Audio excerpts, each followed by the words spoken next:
It's my privilege now to introduce our major celebrity, somebody I've admired for many years, somebody I know you have too. I'm talking about Richard Dawkins.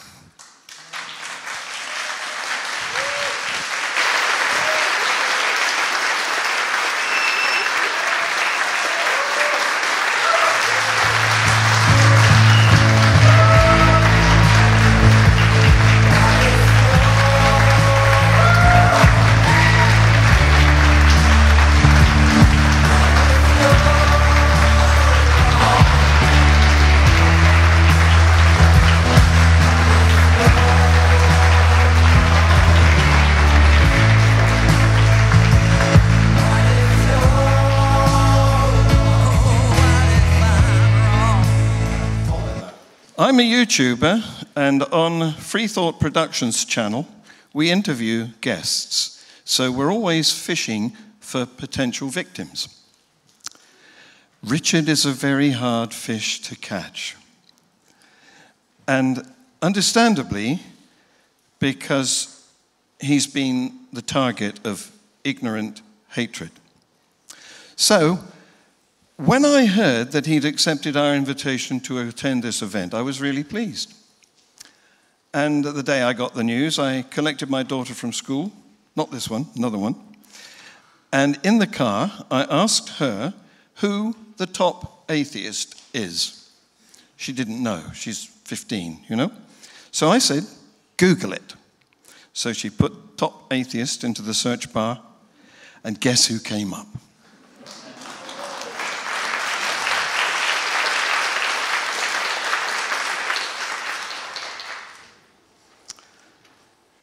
Now, it's not possible to counter the negative comments on social media where all the denigrants hang out. But I think we should be more appreciative and should recognize ability, effort, and contribution more publicly. Now, I doubt that Richard would ever be awarded anything in the honors list. Because how can a monarch who leads a national church reward an atheist? So we have to do it ourselves. No person has done more to burst the bubble of human egocentricity than Professor Dawkins. Richard was the person who focused attention on the fact that not only are the species not fixed, but the genome isn't either, and probably not the gene. What is a gene these days? Change is endemic and unstoppable at all levels of biological diversity. So, although all organisms have an imperative to breed, they don't have a guarantee that their offspring aren't on a journey to becoming something else, a different creature. So, regretfully, and this harks back to what Keith has been saying, it took a long time for such humility to dawn on humanity. And I can only deduce that our critical facilities were dulled by false stories, propaganda promulgated by those who wish to control us for their personal benefit. In fact, in these changing times, minds are changing too. And in no small part, it's due to this man. Please accept this, where is she, token of our esteem. My lovely assistant.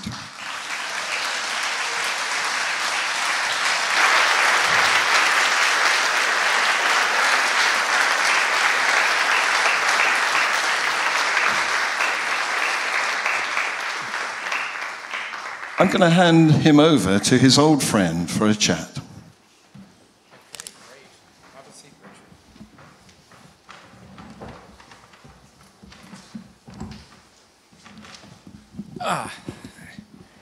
Thank you. It has been one of the great honors of my life as a scientist, a writer, and a human being to have been able to share the stage with you so many times. And it's always... I haven't counted them. Have you counted them? No, I haven't. No. And it's always enjoyable and also a little terrifying because I wonder what we're going to do next. But I want to say at the beginning, before we talk, that you know, I talked about Jacob Bronowski as having the best, most important, I thought, TV series I'd seen. Without a doubt, the best popular science book that was ever written, and I believe the most important and impactful science book that was ever written, was The Selfish Gene. And it is a triumph of writing and of the human intellect, and it's changed more minds and more thinking than anyone, and I want to thank you for that. Well, thank you.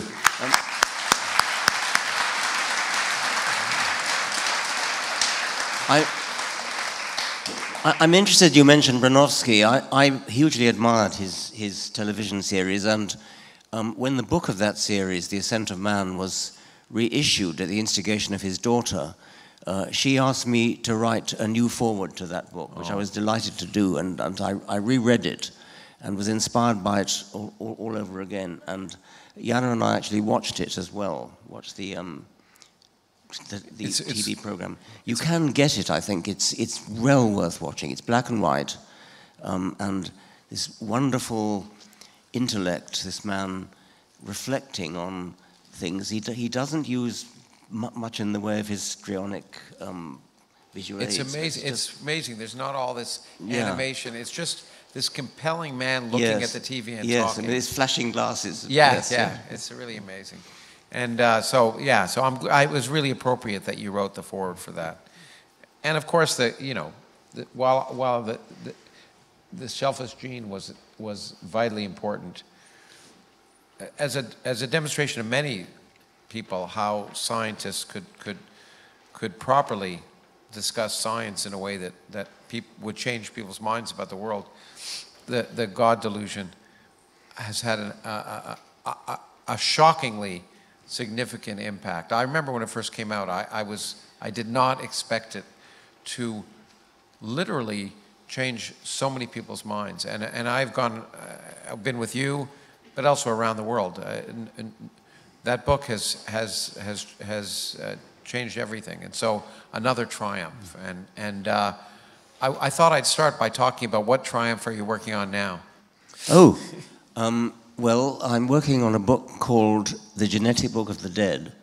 Having written a couple of books aimed mainly at young people, this one is aimed at grown-ups. It's aimed at the same audience as The Selfish Gene. And it's sort of, I suppose I could briefly say what the thesis is. If you look at the external appearance of animals, especially insects that mimic leaves and sticks and things like that, the perfection of mimicry that natural selection has managed to achieve is astonishing. And what I'm trying to say in the book is that perfection is not skin deep. It must pervade the entire body of the animal down to every single detail in every single cell. Every biochemical reaction that's going on in there must be honed to the same degree of detailed, intricate, meticulous perfection as the stick insect or the butterfly that mimics another species of butterfly. It's just not obvious to us. We can use our eyes. The naked eye is good enough to see the perfection of the external appearance. And it will take a biology of the future to discern the same degree of perfection as you look inside. Speaking of the biology of the future, we were talking backstage a second ago about the bet, which you forgot we had. And I thought we might be worth talking a little bit about this, my clearly incorrect claim, according to you, that that life will always be identical to the life we see. So Yes. why don't you tell me, why don't you explain why that's ridiculous? Well, because the details of the genetic code are so arbitrary. The genetic code, I think, cannot really have been put together by the same sort of process of natural selection as the rest of, well, I think I'm right in saying that. It's not a very elegant code, really. And Francis Crick actually devised a much better code. I think he's probably rather annoyed when it turned out not to be the one that nature actually adopted. It's what they call a degenerate code, and it's that means that any one amino acid is coded for by more than one codon, in no particular systematic way.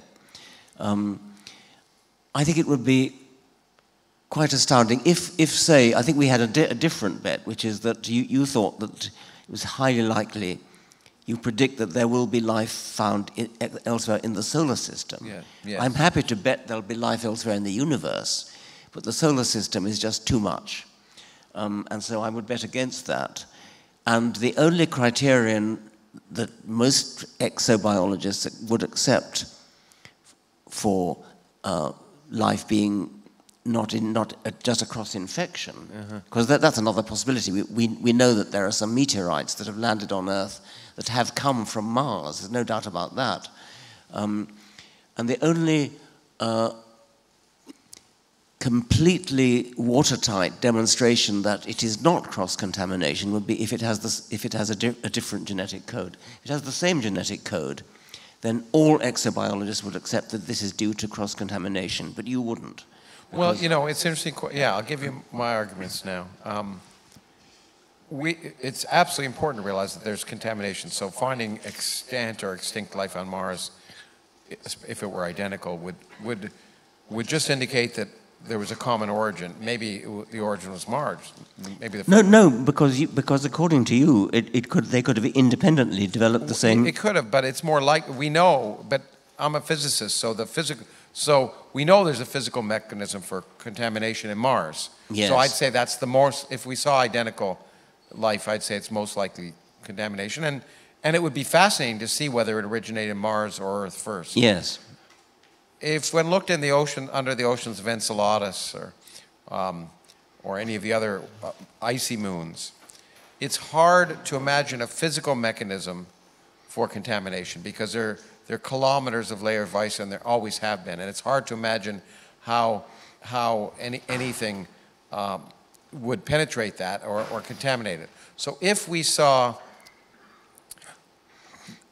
So it would be a fascinating question if we, and it's going to be right. There was just a big water plume seen and if we were able to penetrate that plume and find evidence of microbial life of some sort, and it had identical DNA, etc., we'd have to. It'd be an interesting question. You say all exobiologists would assume it was contamination, and I would say let's ask. As a physicist, which is more likely? And you'd have to come up with a mechanism of contamination, and unless you could come up with a mechanism of contamination that was more likely than the likelihood that it was an independent thing. So I think it would be a matter of debate. Yes, I agree. That's right. And as far as why, I mean, I mostly do it to be heretical, why I think it'll be the same mechanism, but somehow chemistry and physics, a combination of enthalpy and entropy, produced the first forms of life, and I talk about it in the new book. Somehow, what is amazing is under certain conditions, systems are driven energetically and entropically to create large, maybe RNA molecules. And the question is there, so it's something about energy and entropy, enthalpy. There are degrees of similarity which we could talk about. I mean, yeah. I would agree with you. That extraterrestrial life is going to be carbon-based. Yeah, okay. I go that far. And it will be protein-based. And what do you think, energy, ATP? Do you think there'll be any other? I'm not sure about that. Only protein molecules, I think, have the necessary versatility to serve as enzymes that life needs. And protein molecules are marvelous at that. I mean, they have this extraordinary capacity to coil themselves into three-dimensional forms. And the three-dimensional shape of a protein is what gives it its enzymatic properties. And the three-dimensional shape comes from its its one-dimensional sequence of amino acids, and that in turn comes from the DNA. Well, my bet would be that extraterrestrial life is carbon-based, it's organic in other words, and protein-based. There must be some kind of genetics. It's going to be Darwinian. Mm-hmm. There must be some kind of genetics. The genetics itself will not be protein. The genetics will be something else. But beyond that, I wouldn't bet on it being nucleic acid necessarily, let alone DNA. I mean, and even if it was DNA, I certainly wouldn't bet on it being the same genetic code. Yeah, no, I know people have tried to make codes with different nucleic acids. Certainly the thing about RNA is that makes it so special is that it contains genetic information, but it's also an enzyme. It also has enzymes. It does both jobs. And so you'd have to find some precursor because, it's chicken and egg. Yes. Yes. What was the first protein that was created? Well, I mean, you can't, the proteins are enzymes, but you have to have an enzyme to make the protein. So RNA would be a very good bridge. So the question is there another kind of chemistry that would fulfill both things? And I don't know, but I'm willing to say. Every time I meet a biochemist, I try to get them to devise an alternative biochemistry. They don't really see the interest of that. They don't want to do it for some reason. Yeah, well, we ran an Origins meeting once where people were trying to do that, and that's where I became convinced, since they weren't doing a very good job, that maybe nature did do a good job, and it did it once, and it worked. And so, anyway, I figured it's a bet I'd love to lose. So, because finding another kind of life would be remarkable. Yes. But speaking of other kinds of life and losing, we were talking about the black cloud, and you. Oh yes, as you said, I think Fred Hoyle's The Black Cloud is one of the greatest science fiction books ever written, despite the fact that its hero is utterly obnoxious. Yeah. Maybe realistic in that. Well, almost certainly based on Fred Hoyle himself. Yeah. Because all his other science fiction books have the same obnoxious hero, although they have a different name in each case. But apart from that, it is brilliant. It does, as you said, have lessons about the way scientists work. I mean, there's a lovely beginning bit where the black cloud is discovered in two completely different ways, partly astronomically, just seeing it appear, and partly mathematically. The same method as the planet Neptune was discovered, by noticing that other planets were in a different place from where they should be, and therefore there must be gravitational influence from some strange foreign body. And there's a lovely passage where simultaneously in America the astronomical observations are made, and at the same moment in Cambridge the mathematician Hero deduces that there must be an object, and he sends a telegram to America saying, kindly advise if unidentified object is in so-and-so azimuth, this left ascension, so-and-so. And it says, the words of the telegram seem to swell to a gigantic height. Isn't that a wonderful piece of drama? So that's one point. Another point is the way in which they work out that the black cloud must be a living thing. And two characters, the obnoxious hero and the Russian comic relief character, independently think that it must be living, and everybody else poo-poos the idea, and they do it by predicting and predicting and predicting. It's done by predicting, if we are right, then we must make such and such an observation. Prediction is everything in science. That's another point. And then I learned a lot of information theory, the idea that that information is just information, and it doesn't matter what medium it goes in. There's a pianist. There's a rather male chauvinist thing. The only woman in the story is there because she's a good pianist, and she plays a Beethoven sonata to the black cloud, and the black cloud loves it. And people puzzle, how on earth it hasn't got ears? How can it like this Beethoven sonata? It doesn't matter. The information is still there, even though it's transmitted in the form of mathematical symbols. And the black cloud says, it's too slow. Can you play that 10 times faster? and it really does enjoy it. And then finally, there's the deep problems, which really leads on to your book, Lawrence, the things we don't know, things that perhaps we cannot know. Are there problems, scientific problems, which the human brain is simply incapable of grasping because the human brain was never built by natural selection to have the necessary profundity? And finally, the black cloud offers to teach some physics to these scientists, and one by one they volunteer, and one by one they die of an overheated brain because they can't cope. And these are all things which, to me, show how science fiction can teach you real science. Although there's one bit of science that you think he got wrong because he was... Oh, that's right. Yeah. At one point, they asked the black cloud, what was the first member of your kind? And the black cloud says, I would not accept there ever was a first member.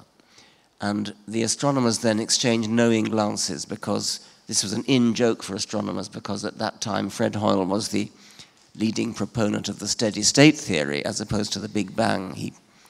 The very phrase Big Bang was his own satirical coining. Forgive me for interrupting you, but I want to draw attention to the fact that a great friend of both of yours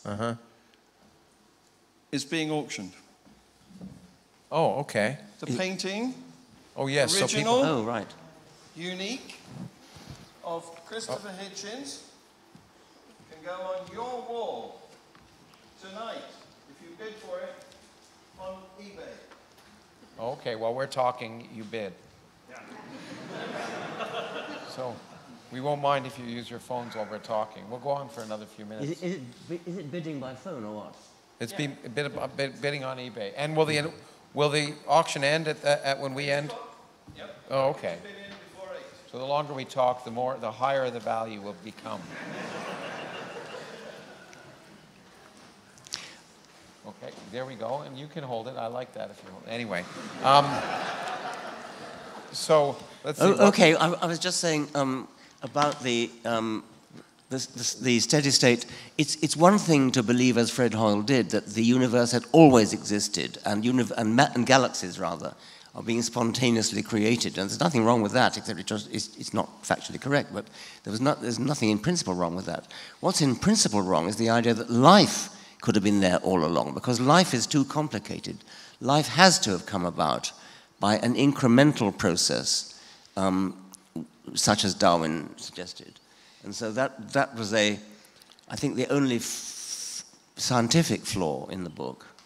Yeah, no, the fact that it had to have come about, although I always liked the fact that at the same time, and I agree with you with that, you've also said when we've been together, in fact, I think it's in the Unbelievers, a very important point, that there never was a first fish, there never was a first... yes. And so why don't you talk about that, because I think it's a really important point. Well, it's a completely different point. But yeah, it is. But it sounds the same. Yeah. Okay. It sounds vaguely paradoxical, although it isn't, that we are all descended from a fish, but every one of the ancestors that link us to that fish belong to the same species as its parents and its children. Mm-hmm. And so as you go back, you couldn't possibly, if you'd lined up all the intermediates between a human and a fish and had them all standing in a gigantic long parade, and you walked along this huge long parade, you would not detect the change as you walked along, because the change would be too slight in each generation. And yet, by the time you got back to the Devonian, you would find that it had become a fish. So that it's like a cinema film that's yeah, and that's very, of course subtly. the great challenge. That's why evolution appears so non-intuitive, because we just can't picture that kind of a line that long. Even if you wrote a tale and called it the ancestor's tale, it would be hard. Yeah, it would be hard. Let me ask you one question about Hoyle, and then I'm going to let you ask me a question. But because given what I said about you and the importance of not just the significance of the selfish gene, but the legitimizing science writing, which was served for many people, including myself, to motivate people like myself to write because of the example of how useful the selfish gene was. Hoyle was a science fiction writer and a popularizer, and even though he didn't buy the Big Bang, he actually did the work, some of the key scientific work that helped demonstrate the Big Bang was true, and didn't share the Nobel Prize for that. And do you think it was because he was a popularizer, or maybe because he was just not likable, or what? Which was it? I've always wondered that. He did this seminal work on the formation of the elements. The light elements, yeah. The colleagues that he worked with or associated with got the Nobel Prize, and he didn't. He was an abrasive character, but that shouldn't have mattered. Yeah. He ventured into other fields, such as, well, evolution. He talked nonsense when he ventured into evolution. But I wouldn't like to speculate as to what went on in the prize giver's mind. Yeah, it's hard to know. Yeah. There's another one. George Gamow was another one who also did seminal work, literally predicting many things, including the cosmic microwave background. But again, was a popularizer and a joker. And it's hard to know. It's nice, but that's one of the reasons why this selfish gene is so important, because you're a serious person, and the selfish gene is a book of scholarship, as well as something for the public that has an impact. And I think that makes we've talked in our last time we were there that science writing is a form of literature that is too rarely appreciated as a form of literature. And it should be. And yes, I think it's kind of what I'm getting at. I'm starting a new podcast, which is called The Poetry of Reality, meaning science is the poetry of reality. And it's kind of, I'm saying the same thing as you just said, that science ought to be a vehicle for great literature. Yes, it'll be great. We'll be competing podcasters, but I promise to come on. Well, I want to ask your advice on how to do it. Oh, yeah, well, we'll talk about it. Good. That would be an honor. You said backstage that when I was talking, there were one or two things that came to your mind. Oh, yes. Let me think, what was it? One of the things was a thing about time being an illusion. Fred Hoyle wrote a book called Man in the Universe. And it's a collection of essays, and one of the essays is about time, the subjective present, he calls it, as an illusion. And he said that to a physicist, there's no sense in which time moves from the past to the future, step by step by step by step. It's just all there. It's all laid out. The whole stretch is there at the time, and he actually puzzles himself about what it is that gives this strong illusion of time moving, time like an ever-rolling stream, as the hymn says. And I wanted to ask you about that. Well, it's interesting. He was prescient, because when he thought that, I think he was ahead of his time as he often was, in a variety of ways. Because there is this dichotomy. Physics generally is done by creating what's called a time slice, time A, and defining variables there, and then using the laws of physics to propagate them forward. That's how quantum mechanics is done. And quantum mechanics is a deterministic theory, although most people don't realize the same. It's always some time slice. But the problem is that when you think about gravity, the variables of gravity are space and time. And therefore, if you wanted to define a quantum mechanical wave function whose variables are space and time, it would have a value at every point in space, but also every point in time.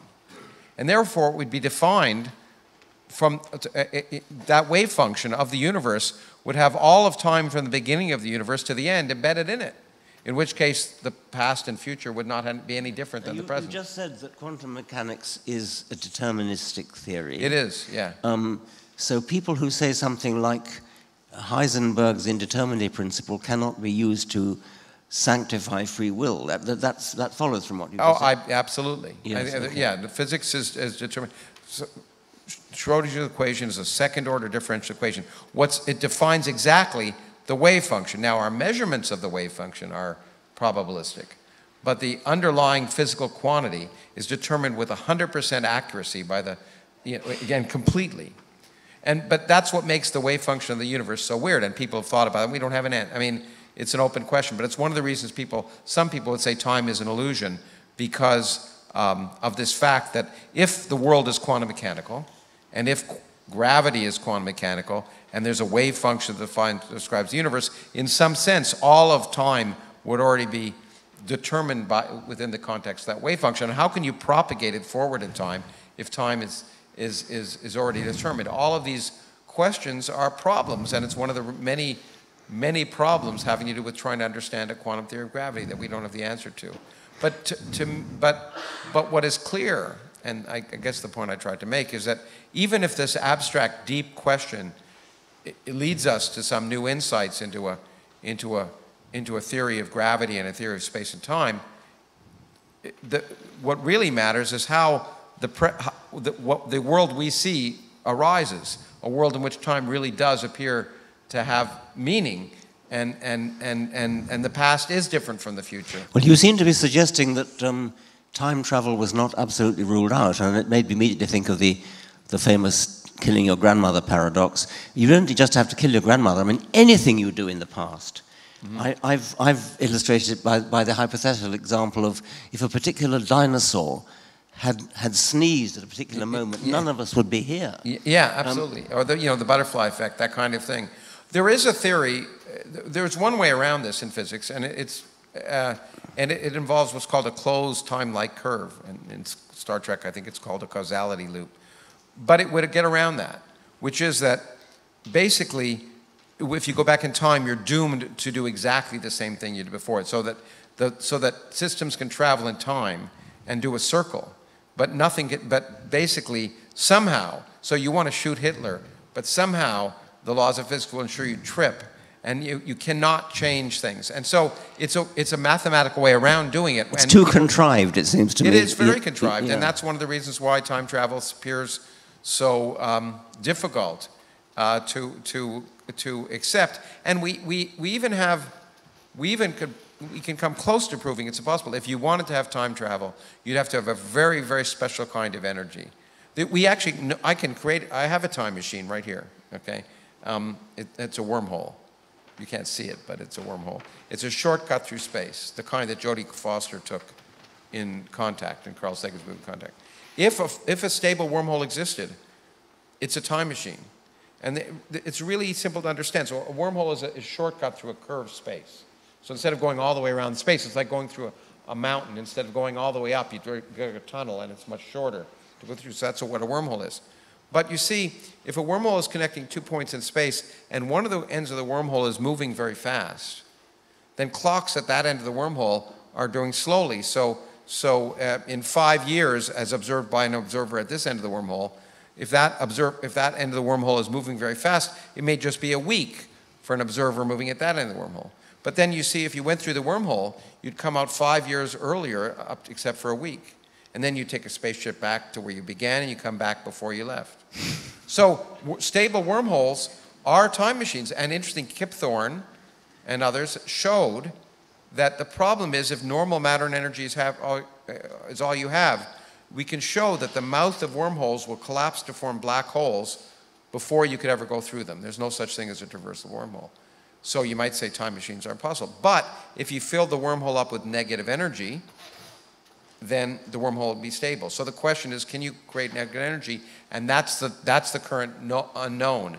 There's no negative energy things we've ever been able to create in the laboratory. And people have even written papers showing up to a certain point you can't create negative energy in the laboratory. But there's always a loophole. And so until we get those loopholes, until we have a theory of quantum gravity, time travel will remain at least possible. But I'm more willing to bet that time travel is impossible than I am that all life is always made of DNA. I think ultimately we'll find out the laws of physics preclude creating a configuration that could do that, but I don't know. You had a question backstage about particles and gravity. Yes, I don't really understand the general theory of relativity, but I'm kind of partly do. What I don't understand is what on earth gravity has to do with particles. Why do you have to... Gravity, we're talking about something in which huge bodies are what particles are tiny things. What have they got to do with gravity? Gravitons. Well, what they have to do with gravity is the same thing that the tiny particles have to do with an electric field. I mean, you've always you've probably rubbed a balloon on a wall or felt your hair go up. That's because of static electric field produces a force. Yes. But we know that force is produced by ultimately a coherent configuration of many particles. The electric field is a coherent configuration of many photons, of many individual quanta. And we can describe that. You need many, in order for it to be classical, so you and I can see it, you have to have huge numbers of photons in the same state. And that creates this electric field. Okay. The photons are also responsible for... So when Jupiter exerts a gravitational influence on Earth, yeah. are there little particles whizzing between Jupiter and us? If gravity is a quantum theory, then in fact you can show it's due to the exchange of particles, just like electromagnetism is due to the exchange of photons. Those particles are called gravitons, and it's really kind of interesting because it's one of the... Richard Feynman was the first person, I think, to show this. I'm not sure, but photons have a very particular characteristic. They happen to have spin 1. It doesn't really matter what it is. But if you exchange a spin 1 particle, then like charges will repel. So we know that gravity can't be the same as electromagnetism because like charges attract. Matter attracts matter. There's only two possibilities: exchange of a spin 2 particle or exchange of a spin 0 particle. But if you can show that if you exchange a spin 2 particle, then you can write down a theory that makes it look like that exchange is the curvature of space. And so we've never detected a graviton, but if classical gravity, if Jupiter is interacting with us, it's exchanging a huge number of gravitons with us. Exchanging? You mean they're passing between? Yeah, and that's why gravity occurs at the speed of light. If the sun disappeared, literally disappeared, I mean all the mass in the sun disappeared now, for 8 minutes we'd continue to go around the sun. Yeah, I understand that. Yes, so it's because of the exchange of particle. But we have never detected a graviton, and some people would say gravity is ultimately not a quantum mechanical theory because we haven't been able to invent one. A colleague, Gerhard Tuft, who won the Nobel Prize, might say that. And I'm very pleased to say that a colleague of mine who did win the Nobel Prize, Frank Wilczek, and I actually wrote down, showed that if we could detect gravitational waves, which are the classical version, just like radio waves are the classical version of photons, that you put enough of them and you can detect a radio signal. If they're all in the same state, it's enough for you to detect the radio signal. Gravitational waves are the classical version. Well, they have been detected. But they're the classical version. Yes. The question is there a quantum version? And what we showed is if you could detect them from the beginning of time, from inflation, we could prove that gravitons exist. So it's still an open question. And so if you don't like it, you might be right. I wouldn't presume to like it or not like it. Well, that's good. That's the right answer, because whether you like it or not doesn't matter. How's the bidding going? Are we allowed to bid? Oh, yes. Okay. And yes, can Richard bid on this? Well, yeah. So why don't you write down a number, and I'll give it to I don't know where John is. But this is a secret auction. We don't know how. Yeah. I mean, Richard would like to bid on it, no, and I'd like to bid on it too. I'd like to bid $1 less than Richard bids. Just to show support, at least. John, can Richard bid on the painting? And I assume he wants to. Do you want to do it privately? No, or? I don't. What's the bid at? Do you know? We don't. We're not told, are we? What was that? $410? Pounds. Pounds. Well, same thing. As for a cosmologist, it's really the same thing. So anyway, it's £410. Do you want to do a private bid, or do you want to announce what you're willing to bid? Richard, it's up to you. Sorry guys, the auction is finished. The auction's finished, okay. Oh, the auction is finished? You didn't give Richard a chance to bid. Okay, well, it's 8 o'clock, which means I think that we are finished, too. We're finished. So thank you very much, Richard. And thank you all for...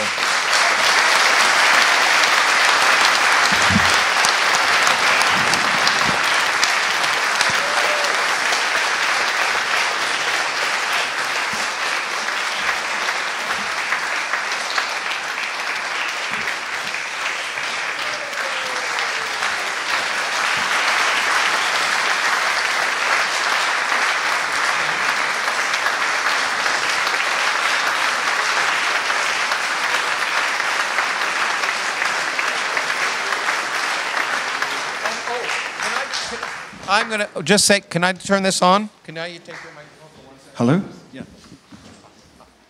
I do want to, you have the closing word, but before the closing word, I do want to thank John and his team for making this possible. We talked about it a while ago, and I never really thought it would happen. So I want to thank him, and of course Richard for agreeing to come, which is one of the reasons most of you are here, I'm sure. And I want to thank all of you, because it means the world to us that you were willing to do this. So thank you very much, John, for all the work.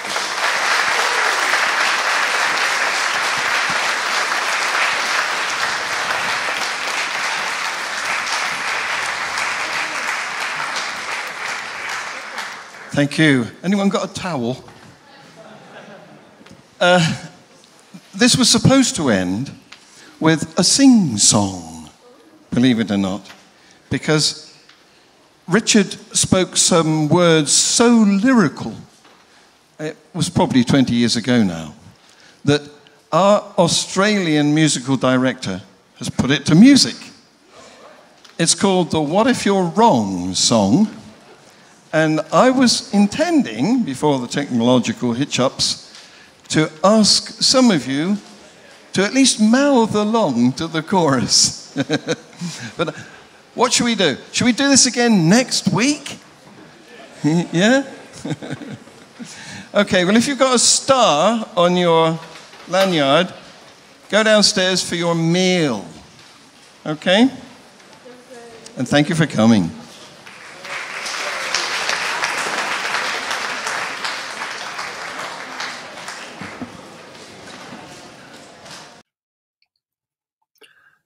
That was episode 6 of the CMiCT event, Changing Minds in Changing Times. It was a fantastic event, despite the technical hitches. Thank you for watching it. You can see the other episodes on the Atheism UK channel. Here is how it should have ended, with the What If You're Wrong song. Lyrics by Richard Dawkins, music by Art Against Ignorance. See this. This is probably going to be the most simplest one for you to answer, but what if you're wrong? Well, what if I'm wrong? I mean, anybody could be wrong. We could all be wrong about the flying spaghetti monster and the pink unicorn and the flying teapot. You happen to have been brought up, I would presume, in the Christian faith. You know what it's like not to believe in a particular faith, because you're not a Muslim, you're not a Hindu. Why aren't you a Hindu? Because you happen to have been brought up in America, not in India. If you had been brought up in India, you'd be a Hindu. If you had been brought up in Denmark at the time of the Vikings, you would be believing in Wotan and Thor. If you had been brought up in classical Greece, you'd be believing in Zeus. If you were brought up in Central Africa, you'd be believing in the great juju of the mountain.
What if you're wrong?